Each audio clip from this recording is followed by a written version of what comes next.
नमस्कार। आज से पूरे 1.5 महीना पहले लगभग 1 जून के आसपास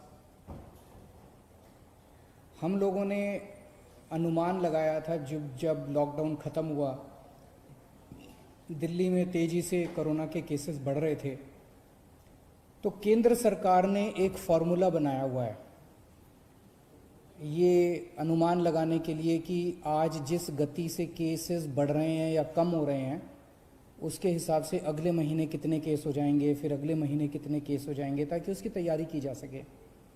तो जो केंद्र सरकार का जो फार्मूला था, उस फार्मूले के हिसाब से हम लोगों ने जून के पहले हफ्ते में अनुमान लगाया था कि अगर इसी रफ्तार से केसेस बढ़ते रहे तो 30 जून को कितने केस हो जाएंगे, 15 जुलाई को कितने केस हो जाएंगे और 31 जुलाई को कितने केस हो जाएंगे।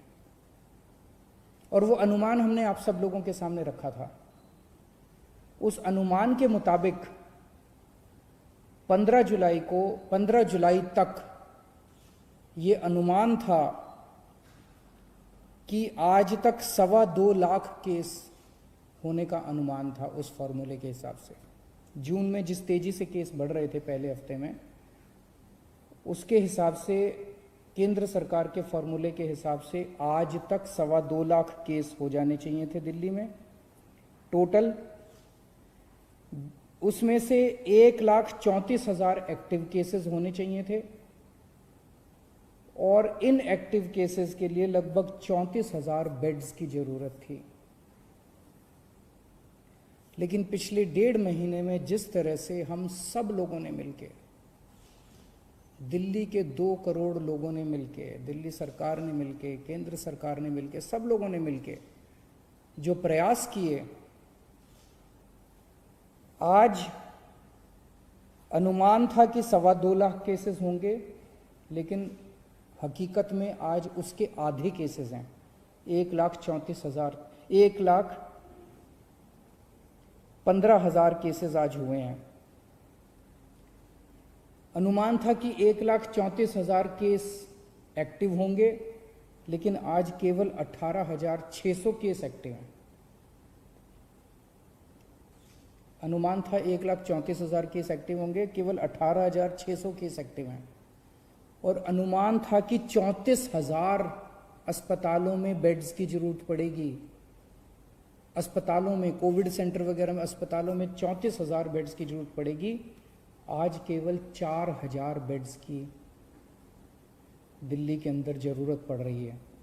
हमने 15,500 बेड्स का इंतजाम कर लिया है, लेकिन आज उनमें केवल 4,000 बेड भरे हुए हैं, बाकी सारे बेड खाली हैं। तो स्थिति काफ़ी नियंत्रण में नज़र आ रही है आज। लेकिन मैं बार बार ये कहता हूँ कि हमें कॉम्प्लेसेंट नहीं होना, हमें इसके बारे में ये नहीं होना कि अब सब ठीक हो गया। कभी भी कोरोना बढ़ सकता है, उसकी तैयारी हमें जारी रखनी है।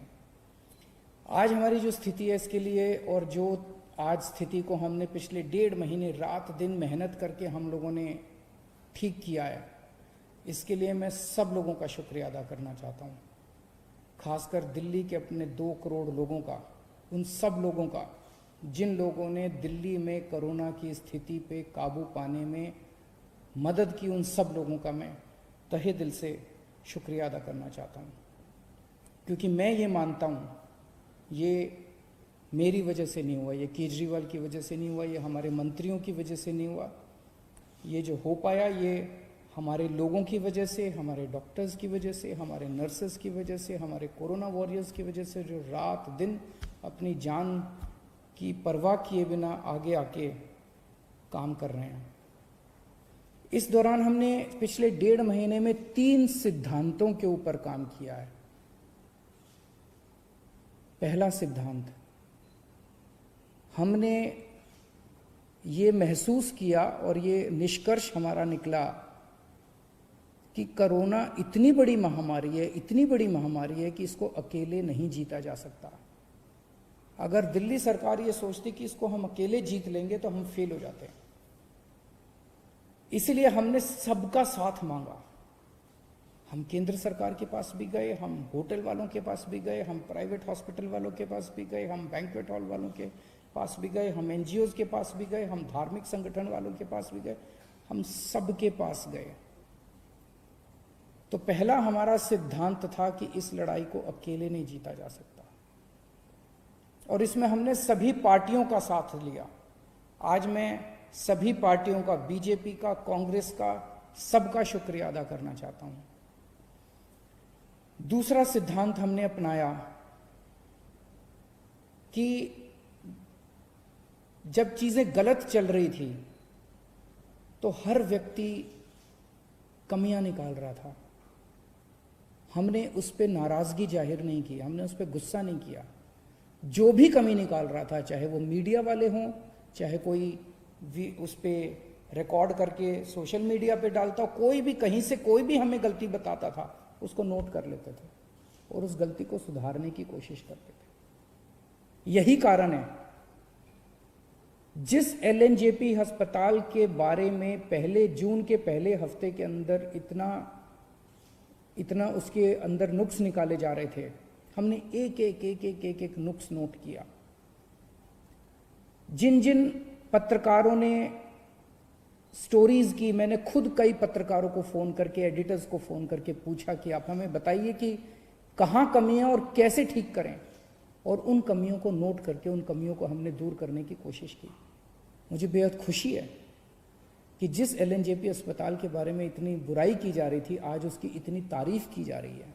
और ये सारा श्रेय मैं हमारे एलएनजेपी हॉस्पिटल के डॉक्टर्स, नर्सेज और उनके एडमिनिस्ट्रेशन और मेडिकल सुपरिंटेंडेंट और वहाँ के डायरेक्टर को देना चाहता हूँ, जिन्होंने बहुत मेहनत की है। तो दूसरा सिद्धांत हमारा था कि हमने कभी भी जो हमारे क्रिटिक्स थे, जो हमारी बुराई कर रहे थे, उनकी बातों का बुरा नहीं माना, और उनसे हम लोगों ने अपनी कमियां हम नोट करते गए और उसको ठीक किया। और तीसरी चीज, हम सब लोगों ने मिलकर हार नहीं मानी। ऐसा कोई पल नहीं आया जब हमें लगा यार अब स्थिति हमारे कंट्रोल में नहीं, अब हम कुछ नहीं कर सकते।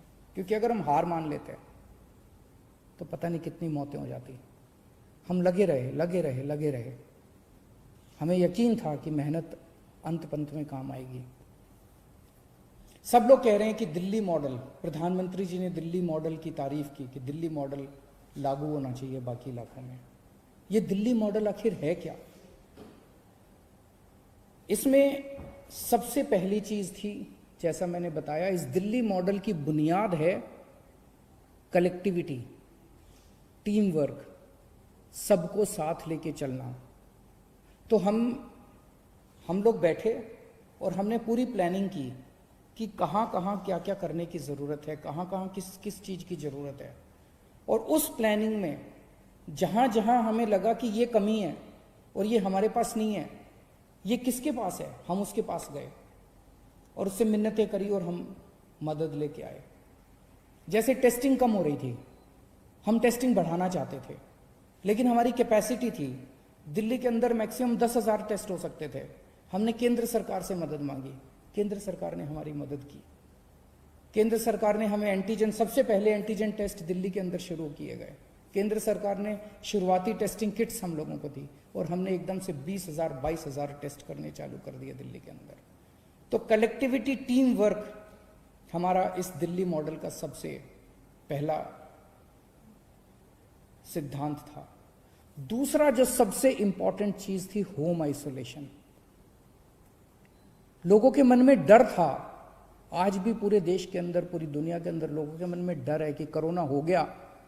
एक तो कोरोना का डर है कि कोरोना हो गया तो पता नहीं क्या होगा, और दूसरा डर होता है कि कोरोना पॉजिटिव आ गया तो सरकार उठा के क्वारंटाइन सेंटर में डाल देगी, सरकार उठा के हमें किसी और सेंटर में, आइसोलेशन सेंटर में कहीं डाल देगी, अस्पताल में डाल देगी। लोगों के मन में ये डर था, क्वारंटाइन सेंटर का डर था, आइसोलेशन सेंटर के डर थे।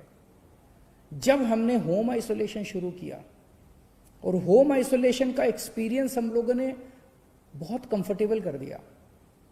हमारी डॉक्टर्स की एक टीम जो होम आइसोलेशन में सबसे पहले उनके घर जाती है, उनको सारा बता के आती है कि आपको ये एहतियात करना है, इस कमरे में रहना है, ये टॉयलेट है आपका। उनके घर का इंस्पेक्शन करके आती है, मुआयना करके आती है, सारा सिखा के आती है। उनको एक ऑक्सीमीटर दे के आते हैं कि 2-2 घंटे में अपनी ऑक्सीजन नापते रहना। अगर ऑक्सीजन कम हो जाए तो आप हमें फ़ोन कर देना, हम आपको अस्पताल ले जाएंगे, आपको चिंता करने की ज़रूरत नहीं है। उनको जब तक उनका कोरोना ठीक नहीं हो जाता, अगले 10-12 दिन तक रोज़ उन लोगों को फ़ोन जाता है, डॉक्टर्स का फ़ोन जाता है और वो उनसे पूछते हैं क्या हाल है, ठीक हो, कोई दिक्कत तो नहीं है। उनको टेली काउंसलिंग की जाती है होम आइसोलेशन वालों को। इस वजह से लोगों को कोरोना होने के बावजूद भी उनका एक्सपीरियंस, लगभग 80 से 90% पेशेंट्स होम आइसोलेशन के अंदर आज उनका इलाज चल रहा है। दिल्ली के अंदर होम आइसोलेशन इतना शानदार तरीके से लागू किया गया कि उसकी चर्चा आज सब जगह चल रही है। इस होम आइसोलेशन का फ़ायदा ये हुआ कि पहले लोग अपना टेस्टिंग कराने से डरते थे। उनको ये लगता था टेस्ट हुआ और पॉजिटिव आ गया तो मेरे को उठा के क्वारंटाइन सेंटर में डाल देंगे। आज भी मैं जानता हूं कि कई राज्यों के अंदर इसी वजह से टेस्टिंग नहीं करा रहे, क्योंकि वहां होम आइसोलेशन नहीं है। वहां पे जो पॉजिटिव आता है, चाहे माइल्ड हो चाहे एसिम्टोमेटिक हो, उसको उठा के क्वारंटाइन सेंटर में डाल दिया जाता है। तो कोई टेस्ट नहीं कराना चाहता, कोई जब तक अस्पताल जाने की मजबूरी ना, इतना सीरियस ना हो जाए, तब तक कोई टेस्ट नहीं कराना चाहता। और जब वो टेस्ट नहीं कराता तो वो समाज में घूमता रहता है और 10 और लोगों को कोरोना कर देता है। तो हमने होम आइसोलेशन किया, लोगों का डर खत्म हुआ, इस वजह से लोगों ने खूब टेस्टिंग करवानी चालू कर दी। अब हम टेस्टिंग कर रहे हैं बहुत एग्रेसिव लेवल पे। पहले 5,000 टेस्ट हो रहे थे, अब 20-22 हज़ार टेस्ट डेली हो रहे हैं। 22,000 23,000 टेस्ट डेली हो रहे हैं। और हम टेस्ट करते हैं, जिसको कोरोना मिलता है उसको आइसोलेट कर देते हैं, जिसको कोरोना मिलता है उसको आइसोलेट कर देते हैं। दिल्ली में मौत के आंकड़े काफी कम हो गए हैं। जून के महीने में 100 से ऊपर मौतें होने लगी थी प्रतिदिन। कुछ दिन ऐसे थे जिसमें 100 से ऊपर मौत हुई थी। अब 30-35 मौत डेली हो रही हैं। ये भी नहीं होनी चाहिए, इसको ठीक कर रहे हैं और कम करेंगे। लेकिन मौत को कम करने के लिए हमने एक अभियान पूरा उसका प्लानिंग की, और उस प्लान के कंपोनेंट थे। हमने देखा कि मौत क्यों हो रही है, तो देखा सबसे पहले टेस्टिंग है। कई लोगों का टेस्ट टाइम पे नहीं हो पाता, और जब तक टेस्ट होता है तब तक उसकी मौत हो जाती है। तो हमने टेस्टिंग अब इतनी बढ़ा दी है कि लोगों को टेस्टिंग करने में कोई दिक्कत नहीं आ रही है, तुरंत टेस्ट करवा रहे हैं लोग। दूसरा हमने देखा एम्बुलेंस की दिक्कत हो रही थी। शुरू में लोगों को एम्बुलेंस नहीं मिल पा रही थी, एम्बुलेंस की कमी थी। आज हमने इतनी एम्बुलेंस का इंतजाम कर लिया है कि किसी को भी अब रिजेक्ट नहीं किया जाता, मना नहीं किया जाता। 100% लोगों को, एक व्यक्ति जो फोन करता है उसको एम्बुलेंस पहुंचती है। पहले एम्बुलेंस पहुंचने में 2-2 घंटे लग जाते थे, आज आधे घंटे के अंदर फोन करो और आधे घंटे के अंदर एम्बुलेंस पहुंचती है। तीसरा हमने देखा कि एम्बुलेंस जब मरीज को अस्पताल लेके जाती है, अस्पताल के बाहर उसकी सारी औपचारिकताएं पूरी करने के लिए 2-2, 3-3, 4-4 घंटे लग जाते थे। एम्बुलेंस में बैठा रहता था मरीज। मीडिया वालों ने कई ऐसी स्टोरीज की कि 3 घंटे तक मरीज एम्बुलेंस के अंदर बैठा रहा, वहां उसकी मौत हो गई। अब हमने ये इंतजाम कर दिया कि एम्बुलेंस जाएगी, सबसे पहले मरीज को अस्पताल के अंदर ले जाके एक होल्डिंग एरिया बना दिया हमने। होल्डिंग एरिया में उसको ऑक्सीजन दो, उसके बाद उसके कागज भरो, कागजी कार्रवाई बाद में हो जाएगी। सबसे पहले अस्पताल के अंदर एम्बुलेंस पहुंचते उसको होल्डिंग एरिया में ले जाया जाता है। फिर हमने बेड्स के इंतजाम किए। जून के महीने में अस्पतालों में बेड्स की कमी हो गई थी। 1 जून को दिल्ली में 4100 बेड थे। आज दिल्ली में 15,500 बेड्स हैं। 4 गुना बेड्स का इंतजाम कर दिया 1 महीने के अंदर। 1 जून को दिल्ली में केवल मात्र 300 आईसीयू थे, आज दिल्ली में 2100 आईसीयू बेड्स हैं, और 2100 में से केवल 1000 भरे हुए हैं, 1100 आईसीयू बेड्स खाली पड़े हुए हैं। तो बहुत मैसिव लेवल पे हमने बेड्स का और आईसीयू बेड्स का एक्सपेंशन किया, जिसकी वजह से आज लोगों को ये भरोसा है कि अगर अस्पताल जाना पड़ा तो बेड्स की कमी नहीं है, आईसीयू की कमी नहीं है। और एक जो प्लाज्मा थेरेपी हमने शुरू की, सबसे पहले दिल्ली में प्लाज्मा के ट्रायल्स किए गए, उसके बहुत अच्छे नतीजे आए। उसके बाद अब हमने प्लाज्मा बैंक शुरू किया है, और जिसको प्लाज्मा चाहिए उसको वहाँ से प्लाज्मा मिलता है। जब तक वैक्सीन नहीं आ जाता तब तक प्लाज्मा, मैं ये तो नहीं कहूँगा कि सबकी जान बचा लेता है, लेकिन काफ़ी लोगों की जान बचाने में प्लाज्मा मदद करता है। अंत में केवल इतना कहना चाहूँगा, जून के मुकाबले आज हम बेहतर स्थिति में हैं, लेकिन इसका मतलब ये नहीं है कि जंग जीत ली गई है। अभी रास्ता बहुत लंबा बाकी है। कभी भी कोरोना फिर से बढ़ सकता है। हमें बिल्कुल भी कॉम्प्लेसेंट नहीं होना, हमें बिल्कुल भी हाथ पे हाथ रख के नहीं बैठना, अपनी तैयारियां पूरी रखनी है, हमेशा मास्क पहन के घूमना है, सोशल डिस्टेंसिंग फॉलो करनी है, अपने हाथ धोते रहना है, अपनी सेफ्टी अपने हाथ में है। आज हम बेहतर स्थिति में, ये बेहतर स्थिति बनी रहे, स्थिति ना बिगड़े, ऐसी मैं प्रभु से कामना करता हूँ। बहुत बहुत शुक्रिया।